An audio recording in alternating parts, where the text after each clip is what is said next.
আসসালামু আলাইকুম বন্ধুরা, welcome back to my channel. তো আজকে দেখো পাস্তা রেসিপি নিয়ে চলে এসেছি। পাস্তাটা সিদ্ধ করে নিয়েছি, কিছু ভেজিটেবল নিয়ে নিয়েছি। দেখো কড়াই বসিয়ে দিয়েছি, পেঁয়াজ কুচি রসুন কুচি দিয়ে দিয়েছি। তো হালকা করে ফ্রাই হলে ভেজিটেবলগুলো দিয়ে দিয়েছি। তো এরপর একটু পানি দিয়ে একটু সিদ্ধ হতে দিয়েছি। তো দেখো সিদ্ধ করে একটু লবণ দিয়ে দিচ্ছি, একটু গোলমরিচ গুঁড়ো দিয়ে দিচ্ছি।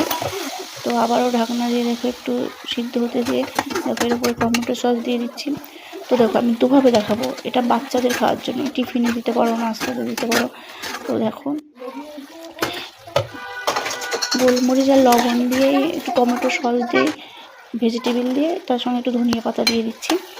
মানে এটা বাচ্চারা খাওয়ার জন্য একদম ঠিকঠাক, যারা একটু ঝাল কম পছন্দ করে এইসব বাচ্চাগুলো, তাদের জন্য। তো দেখো এটাতেই আমি ঠিক একটু উঠিয়ে নেবো। এটা রেডি হয়ে গেছে অলমোস্ট বাচ্চাদের খাওয়ানোর জন্য। এবার দেখো আমরা বড়রা কীভাবে খাবো এটাকে। এর মধ্যে একটু চিলি সস দিয়ে দিচ্ছি, যাতে একটু ঝাল ঝাল হয়, সেই জন্যই। তো দেখো এখানে আমি আর একটু মানে শেজওয়ান চাটনি অ্যাড করব।